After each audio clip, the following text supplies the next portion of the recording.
കൂട്ടുകാരെ, ഇന്നത്തെ ഗുണപാഠ കഥയുടെ പേരാണ് കുരങ്ങന്റെ നൃത്തം. അന്ന് കാട്ടിൽ വമ്പിച്ച സദ്യ ഉണ്ടായിരുന്നു.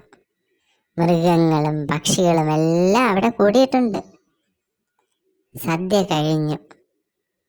എല്ലാവരും ചെറിയ സംഘങ്ങളായി നിന്ന് ഓരോ വർത്തമാനം പറഞ്ഞുകൊണ്ടിരിക്കുകയാണ്.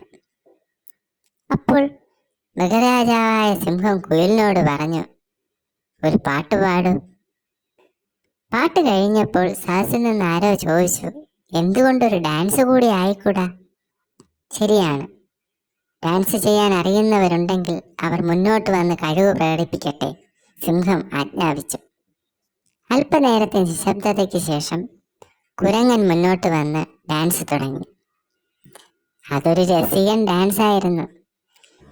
കൈകാലുകളുടെ ചലനങ്ങൾക്കൊത്ത് മുഖവും കണ്ണിലും ഭാവങ്ങൾ തെളിഞ്ഞു.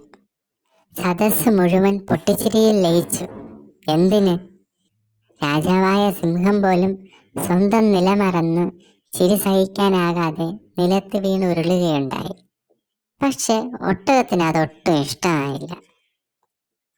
സദസ്സിൽ ചിരി കുറഞ്ഞു വന്നപ്പോൾ ഒട്ടകം പറഞ്ഞു, ഇതിലെത്ര രസിക്കാൻ എന്താണുള്ളത്? എനിക്ക് മനസ്സിലാകുന്നില്ല. വളരെ മോശമായ ഒരു ഡാൻസാണ് നിങ്ങൾ കണ്ടത്. എന്നാൽ ശരി, ഇനി തൻ്റെ ഡാൻസ് ഒന്ന് കാണിക്കൂ, നോക്കട്ടെ, കുറുക്കൻ ആവശ്യപ്പെട്ടു.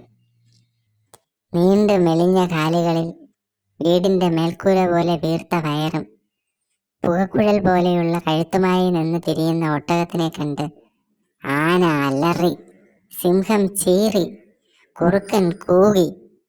എല്ലാവരും കൂടെ ഒട്ടകത്തിനെ അവിടെ നോട്ടിച്ചു.